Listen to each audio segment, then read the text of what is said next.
Oh my god, hello. Welcome to the stream, everyone. My name is Flo Every, and today we're going to be doing more Ace Attorney, Episode 4. Lights, Camera, Murder. That's right, chat. We're going to be doing some murdering today. That's not entirely true. We're not going to be doing any murdering. In fact, we're going to be finding out who the murderers are. I have everything ready to go. I've decided to do the news segment just at some point the day before the stream because whenever I do it on the day, I always forget to do it. So by doing that, I now have the news segment ready to go. But no, let's get straight into that, shall we? Because I got some stuff to talk about. Assuming it is all there. Yes, it is. Lovely. Okay, let's go.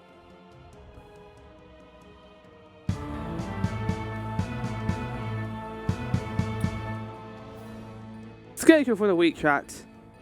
Well, the rest of the schedule, I guess. Today, we're going to be finishing this week's schedule of, 2 streams with more Ace Attorney. Next week, as far as I can see, there's not going to be any changes to this. I've made sure that everything is squeaky clean next week, so Monday and Friday should still be stream dates for Ace Attorney. Fingers crossed. Community Games Night. Me and Morbo ran a community games night on Wednesday, where some shit went down. As you can see here, we ended up playing GeoGuessr and the Gartic Phone. GeoGuessr being a bunch of city rounds like Greg's, looking for Greg's in the UK, or famous places across the world, or even like submarine fights. It ended up only being one place.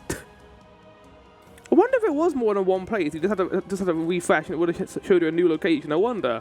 I have no idea though. But then we also played Gartic Phone, and we created these wonderful creatures you see before you today. I didn't know this round existed. I don't think I've done this round before, but it was called Exquisite Corpse, where basically, similar to how Gartic Phone works, it's like telephone game, you basically make the top third of the image, and then the other people do the middle, and then the bottom.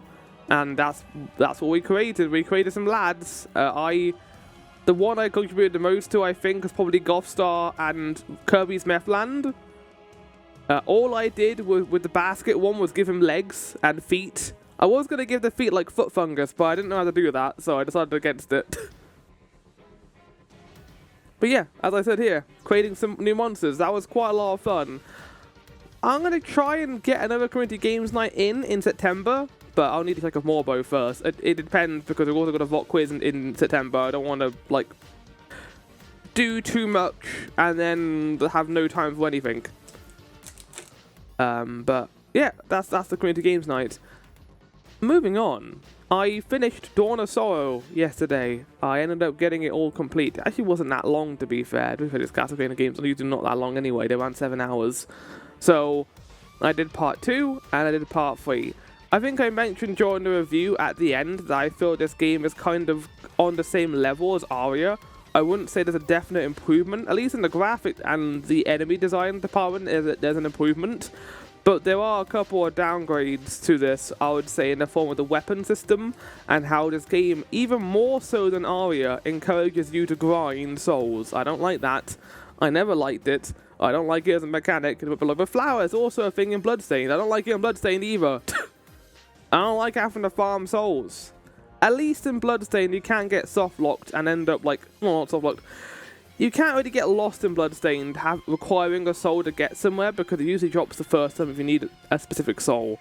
But in this game, you actually need a soul to get to a certain area. So, yeah, that wasn't fun. I didn't enjoy that. But overall, the ending was a bit weak. I think the actual final area was really cool, but the actual final boss was a bit and kind of annoying, but I had a good time with it. I had a good time with Dawn of Sorrow. I don't think it was a bad game at all. I think it's on the same level as Aria, which I regard as probably the high point of the series, so I'm very interested to see what Portrait of Ruin and Order of Ecclesia do, because I have heard good things about both of those games. Quitter talk. No spoilers, chat. This is going to be very out of context, and even if you know the context, it's not going to be crazy spoiler heavy anyway. So, I watched more Critical Role. I'm going to be going on a break soon after I finish this arc, because I want to watch some of Brennan's DMing games. So if you don't know, The new season, the new campaign of Critical Role is going to be DM'd by Brennan Mulligan. Brennan Lee Mulligan, who you may know from Dropout, having done a bunch of Dimension 20 shows. And I want to see more of what he's done, because all I've seen are Downfall, which I do quite like. I think Downfall was good, but I haven't seen him in his own setting. So I want to see him, like, from scratch, what he does. So, yeah, that's going to be good. I'm going to watch some of those shows in between. I'll probably still talk about it here. But for the most part, I'm probably going to avoid continuing it. Gamescom is Tuesday. Will we be watching it? Not on stream. That's probably going to be a post-stream thing on news. Gamescom usually doesn't have anything interesting in it. I think the last couple haven't announced anything crazy. I think Dying Like the Beast was announced, but that was about it. I might react to it, like, after the fact. Just, like, talk about a couple of things that get announced, but I don't think I'm going to make a big deal out of it and just watching the whole thing, because I don't really care. Jeff confirmed for Gamescom we're getting more RE9 stuff. I don't doubt it. But the thing is we don't get anything new at Gamescom, and usually when we get updates and stuff, I don't really mind just watching that on my own and making an informed opinion on it. Resident Evil 9, I'm sure we're going to be finding out a lot more about that soon, and probably getting a demo soon as well, as I'd assume, but I don't know. Obviously, Clown Game, Silk Song may be shown as well. I have no idea. I don't really care either. That game doesn't exist to me until it exists, so we'll see. We'll see what happens. Moving on to spoiler talk chat. I did finish Steins Gate Zero. I don't really have that many thoughts about Steins Gate Zero, as opposed to the end of Steins Gate. I don't know if that's a bad thing or not. One thing that kind of dampens Steins Gate Zero for me, and mildly annoys me, is the fact that the ending doesn't really have a lot of gravitas to it. The ending of the original show had, a lot of payoff, and it was very satisfying, and had a nice narrative through line to the end. With Zero, it kind of feels like, again, it does a bunch of plot points like, now we gotta deal with this, now we gotta deal with this. There was a point during this end part where I was really excited when we were suddenly sent to the future and we were in the World War III setting. I was like, okay, they haven't done this before, but then they just cut away from it, and then we only spent like an episode there. I was like, oh, well, you tease this, like, getting to see the characters in the setting, try and get back to the past, and then just immediately gets, like, ignored, basically. I was like, oh, okay, fine then. And then the penultimate episode, I didn't like at all. So in the penultimate episode of this show, the conflict is they got to shut down Amadeus. But I don't think this show did a good enough job of making you care for Amadeus. And even then, it was just another Christina goodbye scene, and I was just kind of like, we've done this before, show. We've done it this multiple times. Even in your own season, we've done this before. And a lot of the ending, impact-wise, it was fine. I didn't hate it, but it just felt like Steins Gate Season 1 light, basically. A lot of the impact and resolution was what we've already seen before, so the impact of it was lessened, I believe. At least personally, anyway. And then again, yeah. The conclusion to this is Mayuri persuading Akabe to go back in time to go and find Steins Gate, the world line. And while I think that's good, I don't really see why the resolution to this is basically Mayuri being like to herself, you need to kick him in the balls and make him want to go back. It just kind of makes it seem like Mayuri fucked up. But the show does not transcribe it that way. The show is like, I don't know. I don't know what the show's doing. I don't know what the show did. But then we get the idea that Steins Gate line is then created at the end, and I guess a version of Okabe has a happy ending. Because this is something I thought about afterwards. We're following a different Akabe with reading Steiner. Does this Akabe not get a happy ending? Because he's not the one we follow in Steins Gate, the main show. That's a different guy with different memories and experiences. This is someone who's continued on after that and is now trying to get back to that point. Does that mean the Akabe we were following does not have a happy ending? What does this mean? I have no idea. Because there's two different reading Steiner Akabes. So I have no idea. And then it kind of ends, and I like the ending. I don't hate the ending where we see Akabe's promise to go and find and save Mayuri by going back to the prehistoric times. I thought that was cool. But I just don't really know what the show was meant to be about.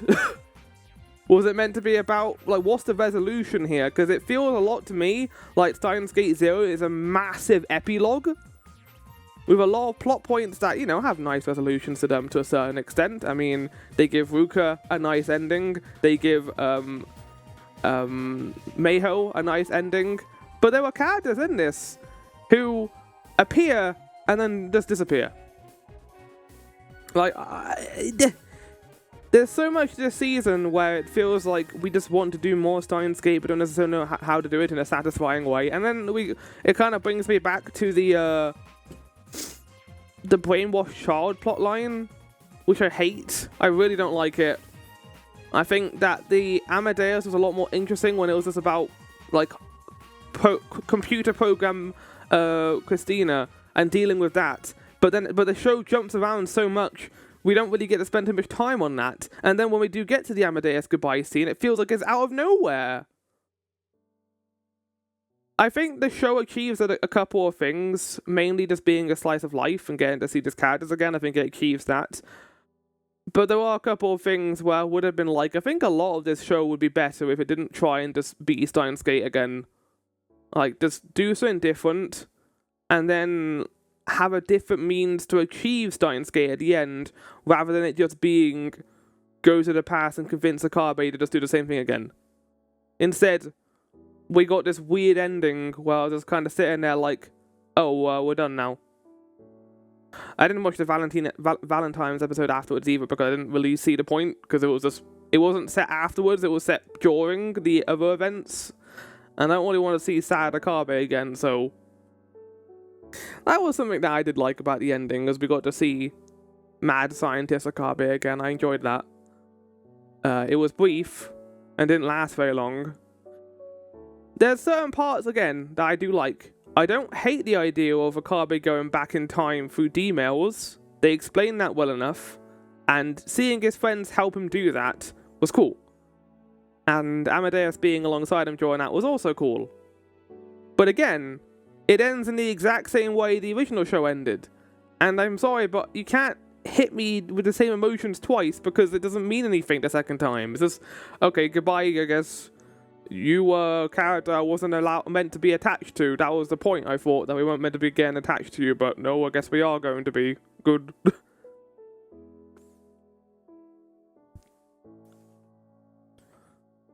yeah, that's my review. I think it's a good B tier show, as opposed to Steins Gate, which would regard as S tier. Anyway, currently playing, well, actually not on map 15, I'm on map 23 now of Eternity 2. I am getting through it. I plan on completing that soon so I can do a modded playthrough of Terraria, which I have had a knackering for recently. I want to play it. I want to play more Terraria because that's a game I like. And it's been a while since I actually checked it out. I was thinking of doing Abiotic Factor as my survival game of the year, but it's too soon after playing the beta, I think. So I'm going to wait probably maybe next year to do it before I do it. Because that game is finally out of early access, and it's apparently really good.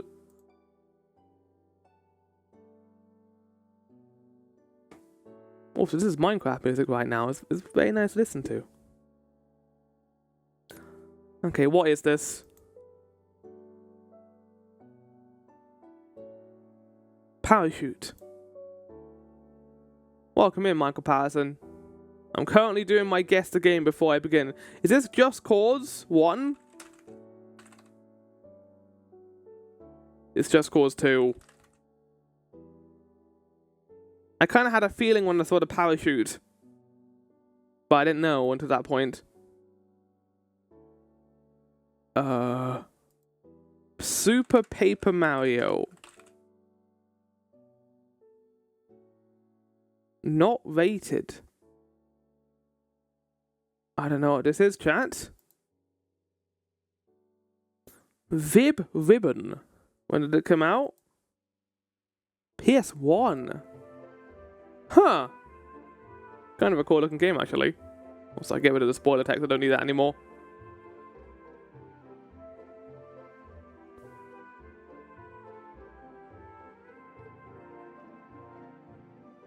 Donkey Kong. Not Donkey Kong. Rayman? I've heard of it, but never played it though. I think that was probably something that appeared in Astrobot. Not Rayman. What is this? What is this game? Arms? So I think there's dots in between. Not. Oh, isn't. Wait, is that not how you do arms? Welcome in, Maelstrom. Do you know what this game is? It's got like weird fire effects. Chains? It might not be arms. I don't think it is. Platform. You mean platformer? It's that PS3 thing, innit? Yes. I also think it's the PS3 thing. Puppeteer?